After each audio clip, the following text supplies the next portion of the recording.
எல்லோருக்கும் வணக்கம். நான் இப்போ சொல்ல போகிற மெசேஜ் என்னென்னு பார்த்தீங்கன்னா, 1/2 கிலோ திராட்சை சாப்பிடுவதனால நமக்கு கிடைக்கும் பலன்கள் தான். சரிங்களா? திராட்சையில் கருப்பு திராட்சை மற்றும் பச்சை திராட்சை என 2 வகை இருக்குது. கருப்பு திராட்சையில் பன்னீர் திராட்சை என்று ஒன்று இருக்குது. குறைந்த புளிப்பாக இருக்கும், சாப்பிடுவதற்கு ஆனால் ருசியாக இருக்கும்.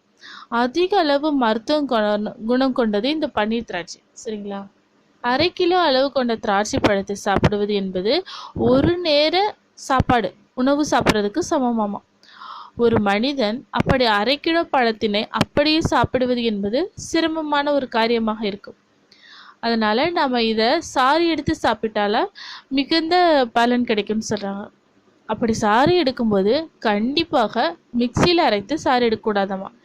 ஏன்னா பழத்தில் உள்ள விதைகளும் தோள்களும் சேர்ந்து அரைந்து அதனுடைய உண்மையான ருசி கெட்டு ஒருவித துவர்ப்பு தன்மையை கொடுத்துருமாமா. அதனால கைகளால் திராட்சையை பிழிந்து சாறு எடுக்கிறதா சரியான முறையாமா. குளிர்ச்சிக்காக ஐஸ் கட்டியோ ஃப்ரிட்ஜ் தண்ணீரோ சேர்க்கக்கூடாதான். ஒரே நேரத்தில் குடிப்பது என்பதற்கு குடிச்சாக்கா சில பேருக்கு ஒவ்வாமை அலர்ஜி சொல்லுவாங்க, அது மாதிரி ஏற்பட்டுருமாமா. அதனால கொஞ்ச நேரம் விட்டு கொஞ்சமாக குடிக்கலாமா. சமைத்த உணவை விட 100 மடங்கு நன்மை தரக்கூடிய இந்த 1/2 கிலோ பழச்சாறு தரக்கூடியதாம்மா இது. இது எந்த ஒரு உணவும் உட்கொள்ளாம ஒரு நேர உணவாக எடுத்துக்கொண்டோம்னா இப்போ நான் சொல்ற பலன்கள்லாம் அதுக்கு கிடைக்கும். உடலில் உள்ள கெட்ட நீர், கபம், வாயு, சளி, குடல் கழிவுகள், உப்புகள் ஆகியவற்றை கரைத்து வெளியேற்றிடுமாமா. திராட்சையில் உள்ள குளுக்கோஸ் உயர்ந்த தரம் கொண்டது. இது சர்க்கரை நோயாளிகள் எடுத்துக்கொள்ளும் போது நல்ல சர்க்கரையாக மாறி உடலுக்கு புத்துணர்ச்சி கொடுக்குமாமா. ஆஸ்துமா நோயை குணப்படுத்தும். இப்பழம் சேர்த்து கொள்ளாம ஆஸ்துமா நோயை குணப்படுத்துவது என்பது முடியாத காரியமாமா. இருதயத்தை பாதுகாத்து கொள்ளும் தன்மை கொண்டது. இருதய இரத்த குழாய் அடைப்பு நோயாளிகள், பைபாஸ் சர்ஜரி செய்து கொண்டவர்கள் கண்டிப்பா இந்த பழத்தினை சாப்பிடணுமாமா. கர்ப்பப்பை கோளாறு கொண்ட பெண்கள் இப்பழத்தினை எடுத்துட்டே வந்தோம்னாக்கா அது சம்பந்தப்பட்ட நோய் அனைத்துமே தீருமாமா.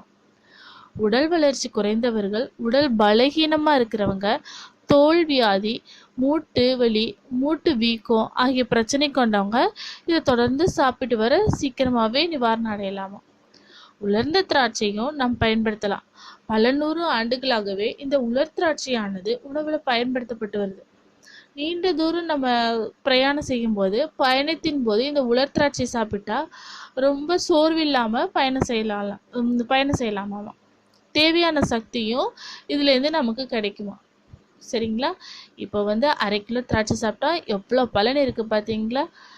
ஃபாஸ்ட் ஃபுட்டை விட இது ரொம்ப விலை கம்மி தான். இதை வாங்கி சாப்பிடுவோம், நம்ம ஆரோக்கியத்தை பேணுவோம். இந்த மெசேஜ் உங்களுக்கு யூஸ்ஃபுல்லாக இருக்குன்னு நம்புகிறேன். பிடிச்சிருந்தா லைக் பண்ணுங்கள், ஷேர் பண்ணுங்கள். மறக்காமல் கீழே உள்ள சப்ஸ்கிரைப் பட்டனை சப்ஸ்கிரைப் பண்ணுங்கள். தேங்க்யூ.